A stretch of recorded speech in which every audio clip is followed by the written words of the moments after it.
Welcome back to another installment. R/No sleep.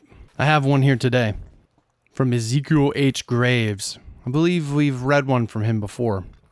Title: I found out why my dog keeps barking at the window late at night. Do you bark at the window? Nah, you really don't. He really doesn't bark. Before we get kicked off here, I appreciate your support. Please like, please subscribe, so we can continue to push on this journey. Without further ado, my dog Max is almost 6 years old now. He's always been a calm, easygoing boy. The kind of dog who lets you know if someone's at the door, then flops down for a belly rub once you tell him everything's fine. He's never been much of a barker, and I've always taken it as a good sign that he only makes noise when there's a reason. That's why I couldn't ignore it when the barking started. It was about a month ago, always around 2 or 3 in the morning. I'd be just about asleep and suddenly Max would go off, sharp and frantic.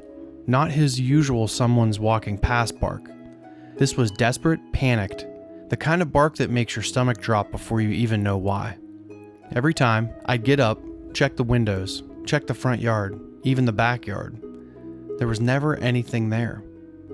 No animals, no branches tapping on the glass, nothing out of place. Still, Max would stand stiff-legged at the back door, barking at the dining room window like his life depended on it. I tried everything, closing the curtains, leaving the light on, sitting with him until he calmed down. But no matter what I did, as soon as I went back upstairs, barking would start again. Sharp bursts and then long pauses, like he was waiting for something to move. You know that something is out there. I kept telling myself it was a fox or some stray cat he could smell, something out there I just couldn't see. But Max wasn't barking at the yard. Max was barking at the window itself. 2 weeks in, I was wrecked. 3 hours of sleep a night, if I was lucky. I was barely functioning at work and at home. I was starting to flinch at every creak the house made. Even during the day, Max would drift over to the dining room, stare at the curtains, then wander away like he was expecting something to be there. Then, one night, I forgot to draw the dining room curtains before bed. I'd been too tired after a long shift at work, and it slipped my mind. When the barking started around 2 a.m., I was already half awake. I was halfway down the stairs before I realized the house felt colder than usual. Bum, bum, bum. Max was standing in the middle of the living room, completely still, body tense, ears flat against his head. His whole body was rigid, but his mouth was shut. Instead, a low growl rolled from his chest, deep enough that I felt it more than I heard it. I followed his gaze. There was a face in the dining room window. It was pressed against the glass just inches away, too pale, the skin stretched too tightly over the bones beneath. But it was the eyes that stopped me cold. They weren't just staring into the house, they were locked directly on me.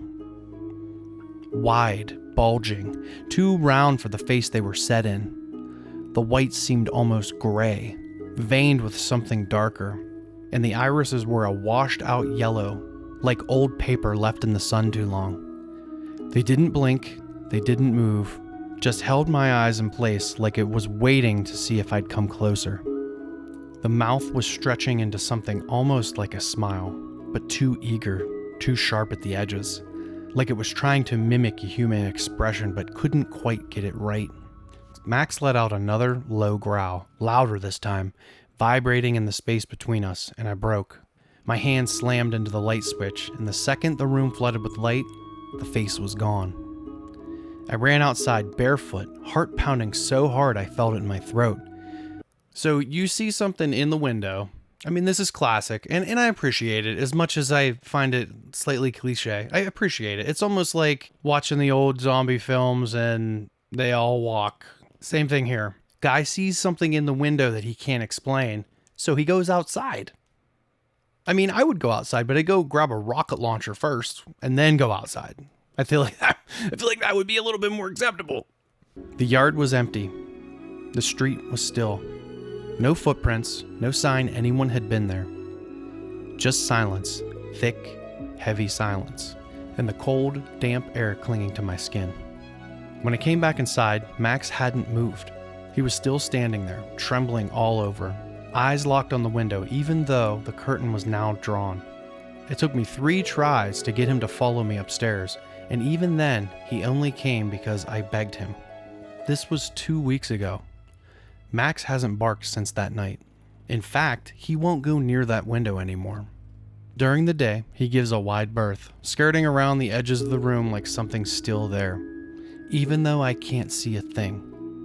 At night, the curtains stay drawn. They always will now, and I'll never forget to draw them again. Very good short, good description on the guy in the window. I kind of saw it whenever you described it.